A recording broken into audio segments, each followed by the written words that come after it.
así, muy simple y sencillo, Samuel, un joven exitoso, porque era bien joven, ¿no? Cuando comenzó, y que a través de la lectura de la palabra de Dios, el Señor nos ayudará a entender cómo fue el camino que tuvo que recorrer Samuel para llegar a ser exitoso. Dice, vamos a leer primero capítulo 1, capítulo 3, dije, desde el primer verso, dice así, hasta el verso 10, el joven Samuel ministraba a Jehová en presencia de Elí, y la palabra de Jehová escaseaba en aquellos días. No había visión con frecuencia. Y aconteció un día que estando Elí acostado en su aposento, cuando sus ojos comenzaban a oscurecerse, de modo que no podía ver, Samuel estaba durmiendo en el templo de Jehová, donde estaba el arca de Dios. Y antes que la lámpara de Dios fuese apagada, Jehová llamó a Samuel y él respondió, heme aquí. Y corriendo luego a Elí dijo, heme aquí, ¿por qué me llamaste? Y Elí dijo, yo no he llamado, vuelve y acuéstate. Y él se volvió y se acostó. Y Jehová volvió a llamar otra vez a Samuel, y levantándose Samuel vino a Elí y dijo, heme aquí, ¿para qué me has llamado? Y él le dijo, hijo mío, yo no he llamado, vuelve y acuéstate. Y Samuel no había conocido aún a Jehová, ni la palabra de Jehová le había sido revelada. Jehová pues llamó la tercera vez a Samuel, y él se levantó y vino a Elí y dijo, heme aquí, ¿para qué me llamaste? Entonces entendió Elí que Jehová llamaba al joven. Y dijo Elí a Samuel, ve y acuéstate, y si te llamare, dirás, habla Jehová, porque tu siervo oye. Así se fue Samuel y se acostó en su lugar. Y vino Jehová y se paró y llamó como las otras veces, Samuel, Samuel. Entonces Samuel dijo, habla, porque tu siervo oye. Hasta aquí la lectura de la palabra de Dios. La gloria sea dada a Dios. Personalmente, hermanos, me siento identificado con esta historia de Samuel. Y yo creo que a medida que vayamos avanzando en lo que queremos compartir, más de uno tal vez se va a sentir identificado con Samuel. Yo les tengo que decir, como historia personal, soy tercera generación de predicadores. O sea, mi abuelo allá por los años 20 del siglo pasado llegó de su país de origen, Bulgaria, y desde que llegó comenzó a predicar el Evangelio. Y luego un poquito más adelante se le unió otro hermano más de aquellos lares, de aquellos lugares, y también juntos comenzaron a evangelizar a sus propios paisanos, o sea, los que habían venido. Ustedes saben que la gran inmigración en el país ocurrió desde el principio del siglo pasado, porque Europa querían evitar el asunto de la guerra, que habían sido castigados por la primera guerra, que fue muy dura para todas esas partes del antiguo continente, del viejo continente, como comúnmente decimos, de Europa. Y entonces empezaron a inmigrar a América, en gran medida podemos decir acá en nuestro país, en Argentina. Y muchos de ellos fueron al norte, porque cuando llegaban, según a veces miraban de qué país venían, entonces le decían ustedes para acá, ustedes para allá. Tengo escrita por uno de mis tíos, que vino juntamente con su padre y sus hermanos, uno de ellos mi padre, y cuenta que llegaron ahí al puerto de Retiro y desde allí en tren los enviaban a las distintas provincias. A ellos les tocó ir a la provincia de Santiago del Estero y luego de ahí un poco corto tiempo fueron al Chaco y ahí se quedaron, y así fue como mi abuelo comenzó la primera obra, el primer grupo, que luego llegó a ser Iglesia de Dios en el norte de Argentina. Y tengo que decirle que de ahí también surgieron las otras regiones. Estos 40 años yo los recuerdo, hermano, porque el que fue nuestro pastor, siendo yo niño, joven, adolescente, fue el que se radicó luego en la ciudad de Córdoba y comenzó esta nueva obra allí en Altamira y después pasó a ser una región y por eso estamos hablando de 40 años de convención, año tras año convención. Entonces puedo hablar desde que principios de los 70 que el hermano Alexio Pranur llegó a Córdoba, se fundó esa región, o sea, la región a la cual ustedes hoy pertenecen. Tal vez alguno escuchó algo de esa historia. Bueno, eso es producto, en primer momento, del trabajo que había hecho mi abuelo. Y en el medio del movimiento que tuvo esa primera iglesia, se produce el llamado de mi padre. Y él también, a medida que pasaron los años, no de muy joven, ya de un hombre adulto, decidió dejar su ciudad ahí en Roque San Peña y se fue a Resistencia y comenzó la obra de la primera iglesia de Dios en la ciudad de Resistencia, Chaco. Y saben que hoy, como fruto de esto, hay 25 iglesias en la ciudad de Resistencia, que son iglesias de Dios, y que tienen su templo y su casa.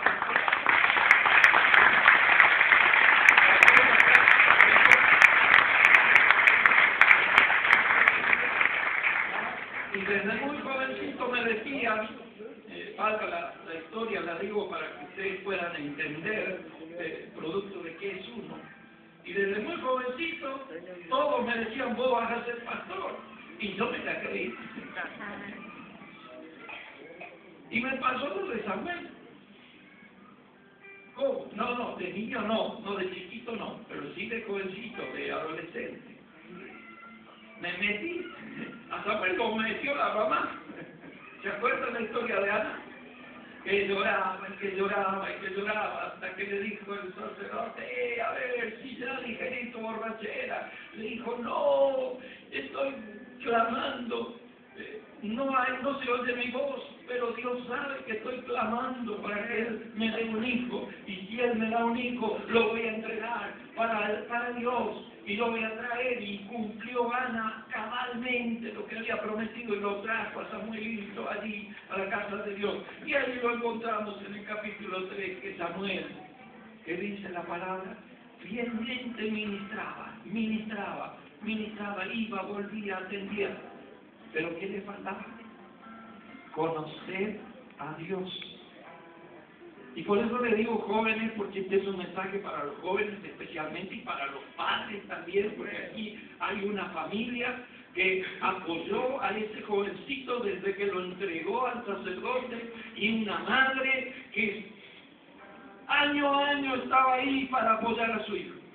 Pero quiero decirle que no se preocupaba de qué va a vivir, cómo le va a ir a mi hijo. Pero sí había dicho, yo cada año voy a ir allá y algo voy a llevar. No iba con la mano vacía, iba con algo para ayudar a su hijo en esta preparación que ella sabía que Dios estaba haciendo en su vida.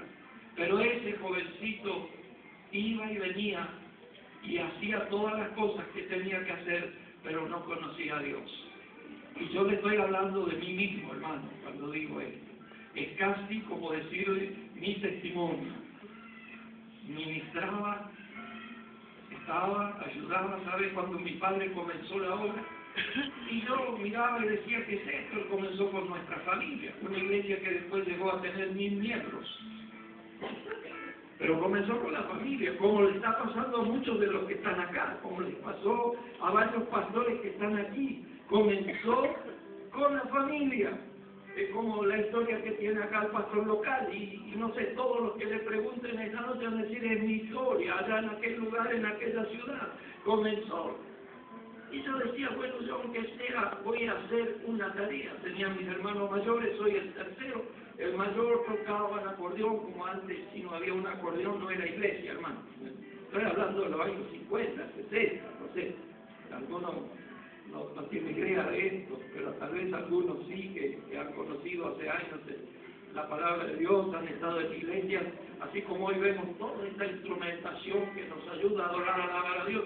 Antes estaba el acordeoncito, hermano, que con eso en las calles, en la plaza, en los templos era para alabar y bendecir el nombre del Señor. Y por ahí apareció una guitarrista y empezó a acompañar y a servir a Dios junto con aquel hermano que Dios le había dado. Por ahí apareció un violín que también nos deleitaba en aquellos años, en aquel tiempo. Estoy diciéndole, comenzar con la familia. Yo decía, algo tengo que hacer y no sabía qué. ¿Sabe qué hacía? A la noche terminaba el culto y no había quien acompañe a las hermanas. Muchas de ellas venían solas. Y bueno, ahí estaba Demetrito. Sí, yo acompaño a las hermanas. Y cuando la iglesia llegue de Resistencia, cumplió 50 años, yo conté esto.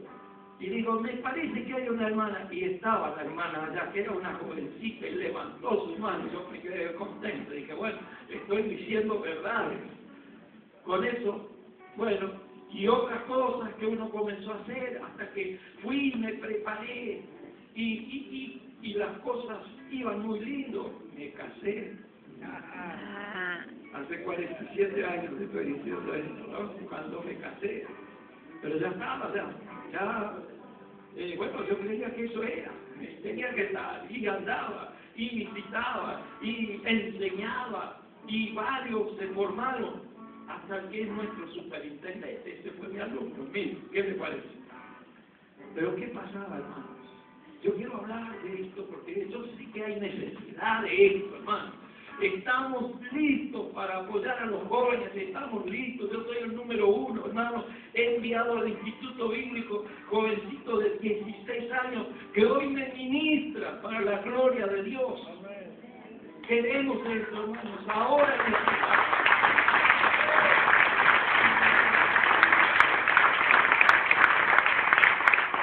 Dios me dio la bendición esta Semana Santa, el día viernes, de visitarlo.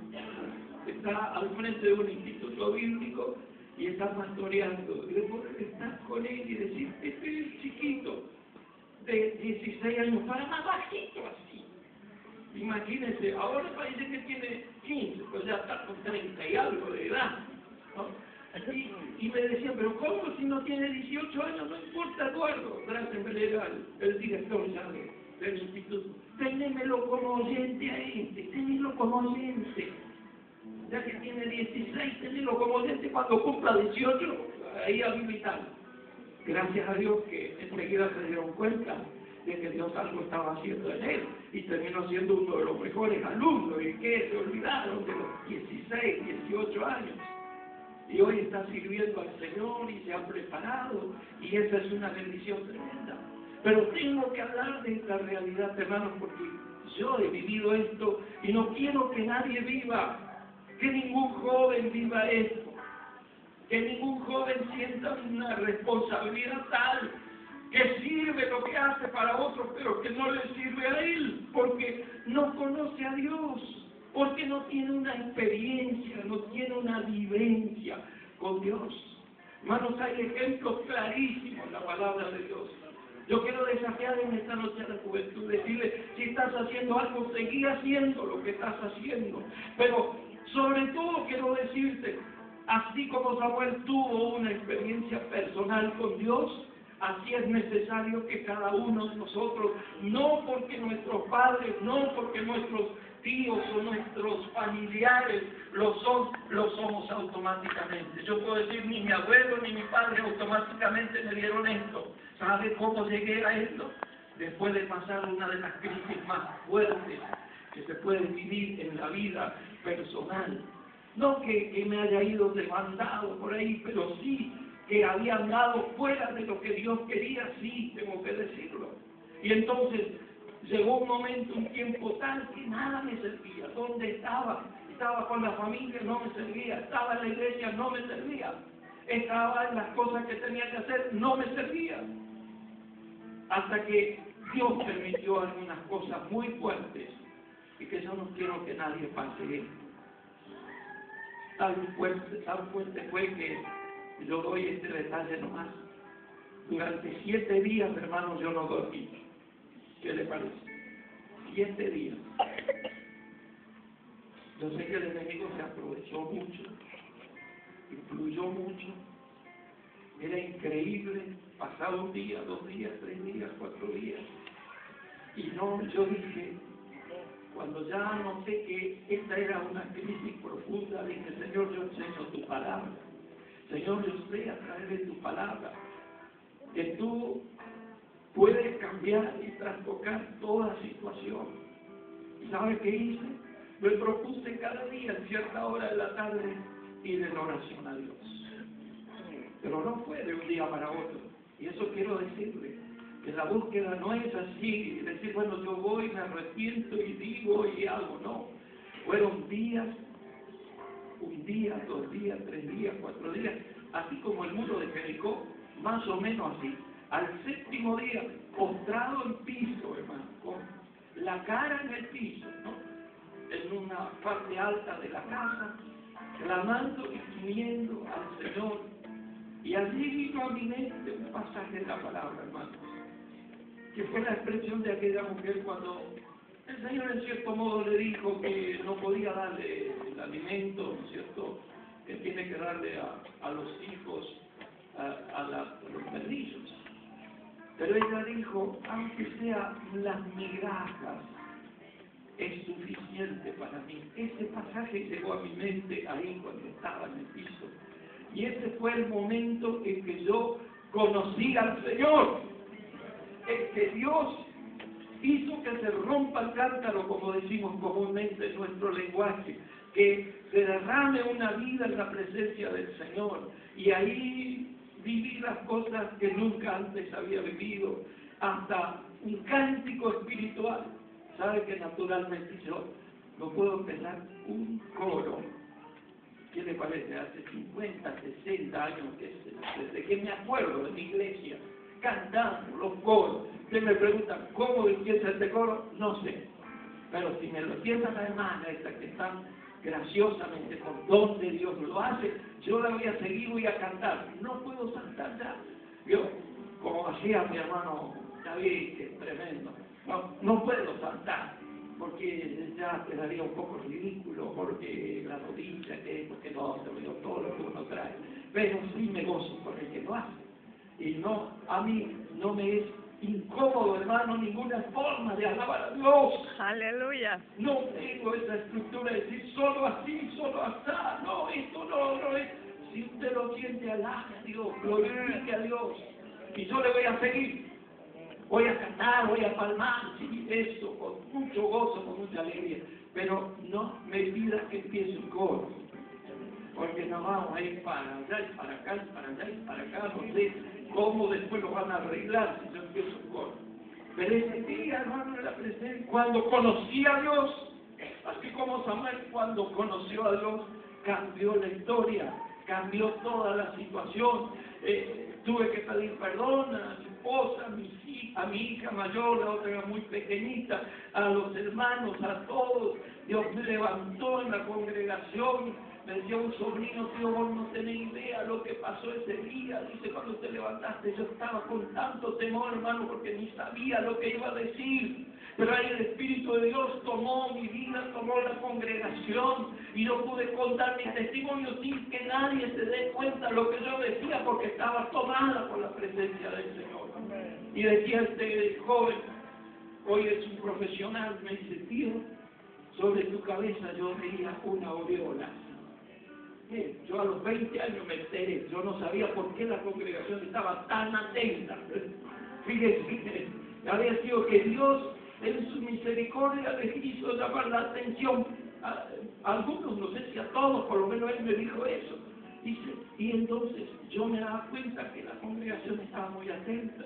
Y el Señor me paseó ese día, hermano, el Espíritu de Dios me tomó y fui al altar y ahí clamé a Dios y me sacó del templo y salí por el medio del templo y me fui a la casa vecina donde estaban mis familiares y a hablarle y a decirle lo que Dios quería para ellos. Y yo no hacía ninguna fuerza, yo solo sabía que tenía que salir, y cuando salía yo sabía que tenía que venir, que tenía que decir. La gloria sea para Dios, pero Dios así me ayudó a entender que una cosa es hablar de Dios y otra cosa es sentir a Dios. Hablar de Dios, pero sentirlo a Dios. Tener una experiencia personal con el Señor. Hermanos, esto que habla de Samuel me satura, me llena, porque habla la última parte que Samuel creció y Jehová estaba con él y no dejó caer a tierra ninguna de sus palabras y todo Israel, desde la Quiaca hasta Ushuaia, creo que nosotros decimos así, en Israel se dice, desde Dan hasta Beerseba, del norte al sur, y acá ahora yo digo desde Mendoza hasta Misiones, que el Señor me dio la posibilidad ahora de conocer todos estos lugares tan hermosos que hay aquí, y aquí para el sur, que para mí era todo desconocido. En estos 3, 4 años hemos aprovechado a llegar y estar en Ushuaia, y estar en Gallego, y estar en Río Grande, donde hay jóvenes que están abriendo obra para el Señor. Bueno, me gozo con él, no solo por lo que digo, sino por lo que vivo, por lo que siento, por lo que el Señor hace. Y así pasó con Samuel. Cuando, después que conoció a Dios, ¿qué hizo? Ahí está joven. Conocer a Dios, tener una experiencia con Dios. Después que viene, fiel a la palabra de Dios. Y yo tengo algunos ejemplos de la Biblia en esta noche, jóvenes, para decirles lo que hicieron algunos jóvenes, que Dios los llamó y que entendieron que lo de Dios es algo importante y serio para la vida. ¿Qué pasó con ese joven llamado, quiero confundirme con Samuel, Daniel? Con ese joven llamado Daniel. Y sí, era un joven de buena presencia, elegido entre los más sabios. La preparación es importante, jóvenes. Es importante. No deje de prepararse. Busque para izquierda, para derecha. Prepárese. Porque hoy es el tiempo de la juventud, no solamente a nivel de Iglesia de Dios, le estoy hablando, a nivel del mundo, a nivel país. Ustedes se dan cuenta quiénes son los que están liderando. Estos días hemos escuchado a uno de ellos en esta situación política difícil por las decisiones que se están tomando, y el que más hablaba era un joven, Isilón creo que es el apellido, ¿no? El que gestó todo esto que sucedió en estos días. Yo no voy a hablar de eso, pero estoy dando a entender que en todos los niveles, en este tiempo, la juventud es trascendente, es importante. Así que la preparación es importante.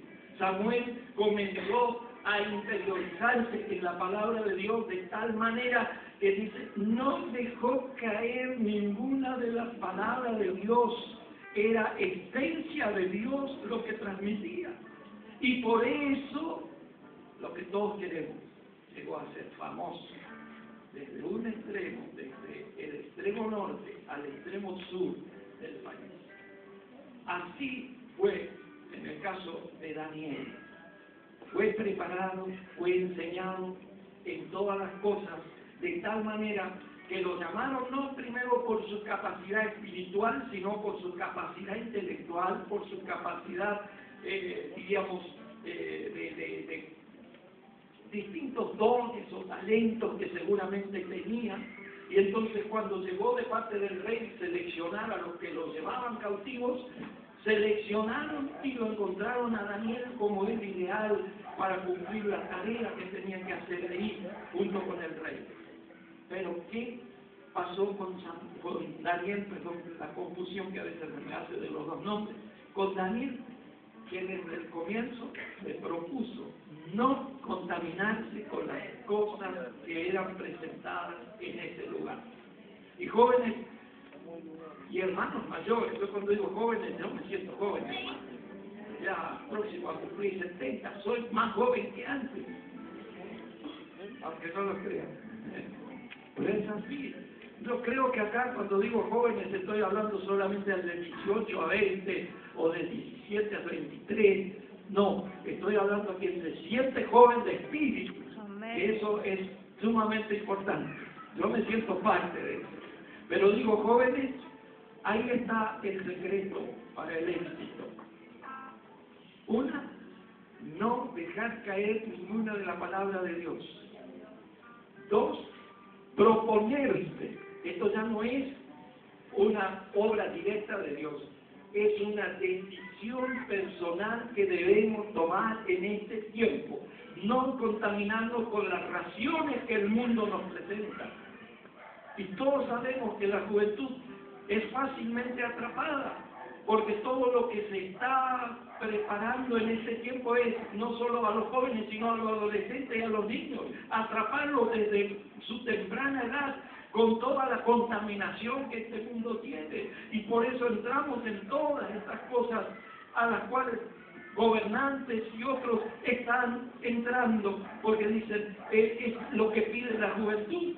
Pero la juventud sin orientación, la juventud sin una preparación espiritual, hermanos, gasta su energía para que después sufra, para que después tenga frustraciones tremendas y para que, como en muchos casos, hasta se quiten la vida, cuando las cosas no son tomadas en la esencia, o digamos, con lo principal que es la vida espiritual, que debe estar contenida, debe estar dirigida como lo enseña Dios a través de su palabra.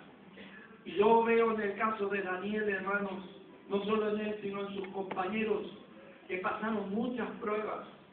Y esto es también alerta para nosotros en este tiempo. No va a ser un camino fácil, pero fíjese cómo es el camino que Dios propone a sus hijos, que Dios le presenta a sus hijos. Fueron lanzados, Daniel, en el pozo de los leones, sus compañeros en un horno ardiendo, y en todos los casos el rey, la expectativa, por ejemplo, con Daniel era, supongo que pasó muy mal esta noche en que Daniel estuvo en la fosa, pero él dijo, yo sé que el Dios de Daniel puede hacer milagros, en otras palabras, y el milagro fue hecho, y Daniel pasó, no sé si dialogando, pero acariciándose con esos animales ahí en el pozo, donde estaban los leones feroces. Y los jóvenes se pasaron paseando con un cuarto que veía el rey, con la presencia de Dios con ellos allí, porque decidieron ser fieles a Dios. Gloria sea a Dios.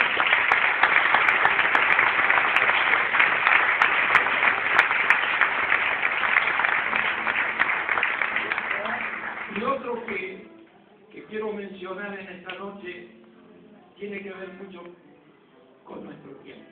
Aunque fuera ya, la historia se relata en el libro de Génesis. Allá en los capítulos, digamos, ya casi al final del libro de Génesis, tenemos la historia, capítulo 39, versos 1 al 23, todo el capítulo habla de un tal José. ¿Cómo le suena ese nombre? José. José de la Biblia, José de Génesis, José, hijo de Jacob. Hermanos, me ha tocado estar al lado de muchos jóvenes y de siervos de Dios jóvenes. Siempre me quedó grabada la experiencia de uno de ellos, que hoy está sirviendo al Señor, trabajando, gracias a Dios, fielmente, ya, digamos, teniendo la bendición de estar en un distrito, bien joven todavía es, pero ya con esa responsabilidad. Y él estaba de pastor, muy recién había comenzado la tarea en una ciudad, en la provincia de Catamarca, y me contó un día, llegó a Tucumán, era yo supervisor regional, me dice, supervisor, tengo que contarle la experiencia que tuve. Yo tengo un programa de radio, tiene que ver con José, un programa de radio, y gracias a Dios me abre muchas puertas. Había comenzado la obra en otro lugar y tenía proyectado para un tercer lugar, y me dice, pero tengo muy buena apertura por parte del dueño de la radio y mucha confianza, y hasta cosas que a él le interesan tengo que ayudarle. Pues una persona se ha ido preparando y bueno, tiene esa capacidad para producir programas radiales. Y tal fue la impresión, el impacto que estaba dando, que comenzó a notar, sobre todo del sexo opuesto, algunas ciertas atenciones que empezaron a ver hacia él. Y me dice, bueno, yo me daba cuenta, pero en fin, no tomaba mucho no me preocupaba nada, hasta que un día, llego al programa de la radio, premeditadamente esa persona hizo que no haya nadie más que ella en ese momento en que yo tenía que ir a la radio. Y me contaba y me decía, pastor, llegó el momento en que me sentí contra la pared y el avance fue tal de esa mujer que yo no sabía si qué hacer, para qué lado agarrar. Pero en mi mente clamaba y pedía auxilio a Dios, porque no tenía muchas posibilidades, o sea, las posibilidades que tuvo José. Si usted lee el pasaje va a ver cuáles fueron las posibilidades de José. Salir corriendo. Dice, no me daba la posibilidad. Pero Dios me ayudó y en ese momento entró una tercera persona inesperadamente y eso hizo que la cosa no fuera a ser violenta o a ser a mayores, no sé, no le puedo decir, porque no tenía tiempo ni siquiera de reaccionar. Hermanos jóvenes, esta es una realidad de nuestro tiempo.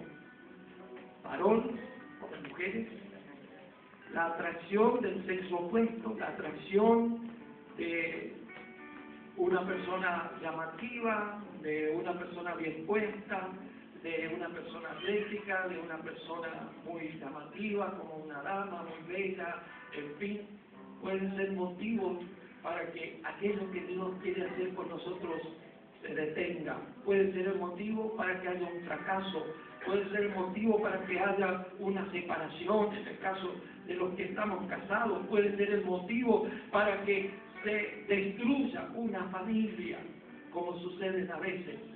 Y esta es la alerta que tenemos. Fíjese que yo miré en este capítulo 39 de Génesis las muchas veces que expresa y Jehová estaba con José.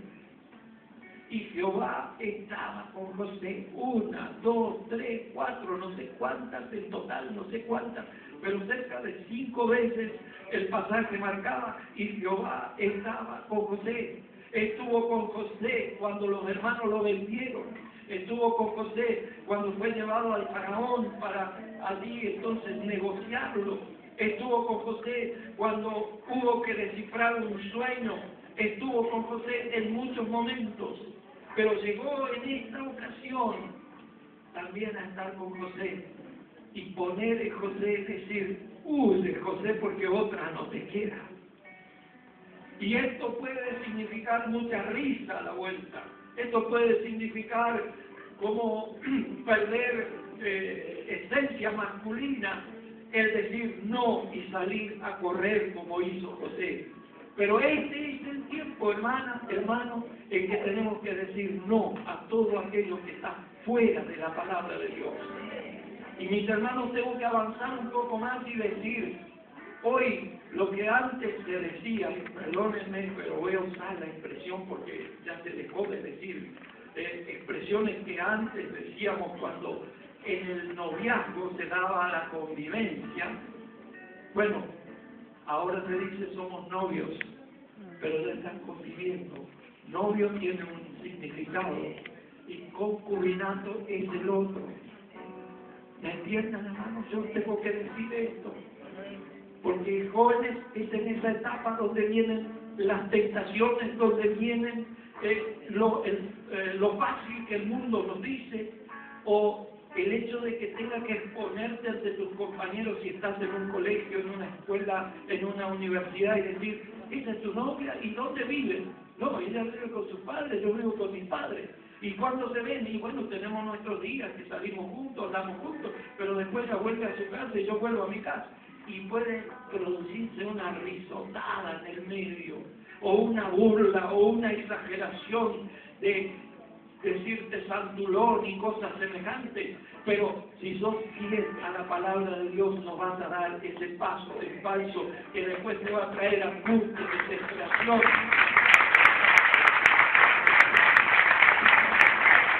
La gloria sea para Dios.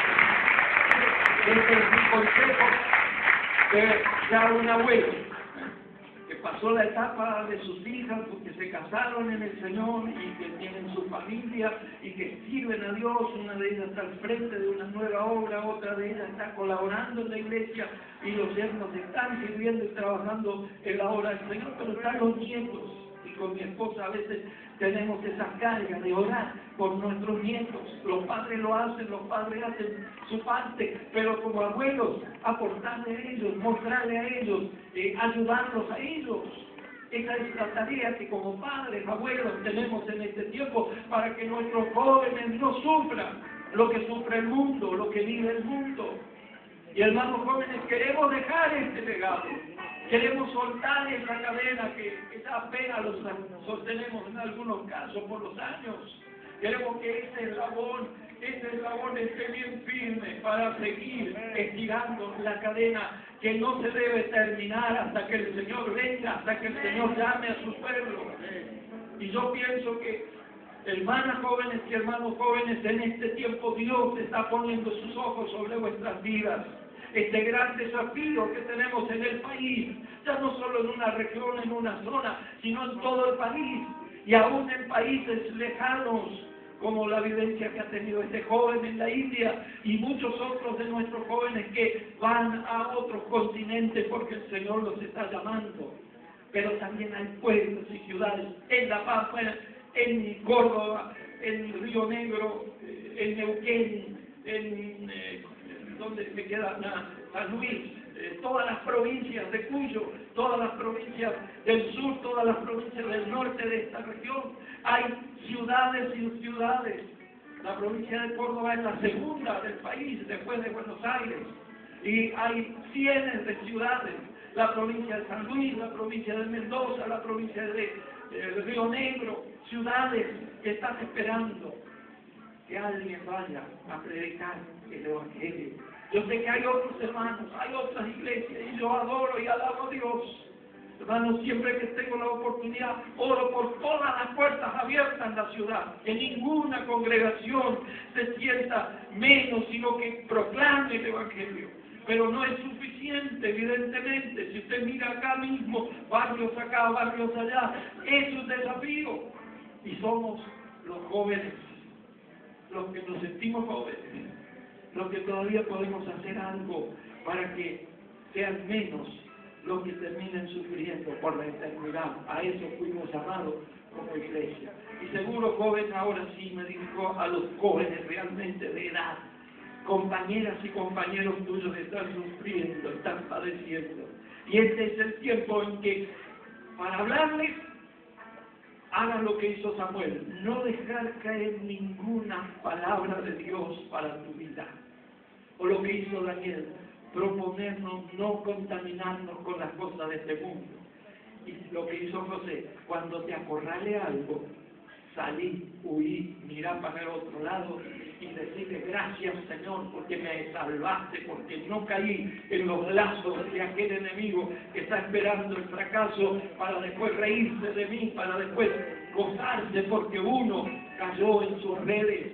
Por eso tenemos que decirle, queremos que siga estirando, sosteniendo el nuevo eslabón, lo tengas bien agarrado, para que después sea conocido en todo el país lo que Dios está haciendo en tu vida. Pero no te preocupes si hablan o no hablan de vos. No te preocupes si te alaban o no te alaban. No te preocupes si te critican. Estábamos compartiendo eso en la región NOA. Decir las cosas que pueden detener para que el crecimiento no se dé como Dios quiere que sea. A veces entramos en el chisme, en la rebelión, entramos en lo que es más fácil criticar al que hace algo, al que está al frente en la obra, al que está al frente en la región, al que está al frente en el país, en el mundo entero, de aquellas autoridades que tienen errores, tenemos defectos, pero que el Señor nos ha dado esa responsabilidad y con la ayuda de todos y que podemos llevarla a cabo, que podemos seguir adelante. Y en lugar de ir y decirle una cosa al hermano o a la hermana, es ponerse a orar y clamar a Dios para que Dios siga usando esas vidas que hoy tienen responsabilidad en la obra del Señor. Así que estamos siendo convocados por Dios, la iglesia en general, pero especialmente los jóvenes, para que esa gran tarea que el Señor nos ha dejado hoy sea una realidad en nuestro medio y en el medio en donde quiera Dios usarnos, levantarnos. Y ahí está el secreto del éxito, hermanos, cuando estamos sujetos a la palabra de Dios, cuando nos esforzamos por no entrar en lo que comúnmente entra el mundo, por más tentaciones, por más, en cierto modo, a veces apreturas en que nos encontramos por lo que dicen los demás, no importa, lo importante es lo que dice Dios y lo que Dios quiere para tu vida, para mi vida, para que podamos cumplir la misión que el Señor nos ha encomendado. Nunca se va a fracasar en el hogar, ni en la iglesia, mientras las familias jóvenes que se sometan voluntariamente a la palabra de Dios y haya una búsqueda personal, sincera y comprometida con el Señor. Y en esta noche somos convocados a esto, hermanos. Yo sé que más de uno, y especialmente ustedes jóvenes, más de uno, tal vez en su corazón arde algo que Dios está poniendo y que usted no está seguro y que no sabe si es de la carne o es de Dios. No deje que eso crezca. Acérquese al cielo de Dios, acérquese a sus líderes y juntos oren a Dios y clamen a Dios, que Dios va a traer luz, que Dios le va a mostrar, que Dios le va a enseñar. Algo que yo aprendí de mi padre cuando él sintió el llamado del Señor. Él dijo, no tenía preparación, pero él sabía que Dios lo estaba llamando y dijo, ¿qué puedo hacer yo? ¿Con qué puedo empezar? Empezó, dice, yo soy albañil. Lo que puedo hacer es limpiar el lugar donde los hermanos se van a reunir. Recién comenzaba el grupo allá por los años 1940, no sé exactamente, pero por ahí era. Y decía, bueno, ahí viene el grupo y cómo va a estar así nomás. Entonces limpiaba, arreglaba, como muchos hermanos y hermanas hacen en cada iglesia. Arreglaba todo, ponía todo. Y ese fue su comienzo. Sirviendo al Señor, sirviendo a los hermanos. Cuando decimos al Señor es servir a los demás, servir al que sufre, servir al necesitado, servir a aquel que viene con ansia de recibir las cosas de Dios. Y porque no sabe cuál es el camino, quiere orientación, dirección, y eso solo lo da Dios. Pero lo hace a través de nosotros, de su pueblo, de sus hijos, de la juventud, de los mayores, de los niños incluso. Cuando no hubo juventud, no hubo mayores, Dios levantó a niños para proclamar su reino, para dar a entender cuál es la salida al problema, como aquella jovencita que le habló al general sirio. Sí, allá está el profeta, él va a orar y usted se va a sanar, porque él habla con Dios, porque él está en comunión con Dios. O puede suceder que hasta el animal hable por ahí. Mire, Dios se tuvo que valer hasta de un asno para darle a entender a un profeta que estaba rebelde, que estaba tentado y que se estaba saliendo del cauce que Dios lo había mandado. O sea que Dios tiene elementos, pero Él quiere que seamos nosotros, por eso nos ha llamado, para declarar a su luz admirable en medio de una gran oscuridad, como está el mundo.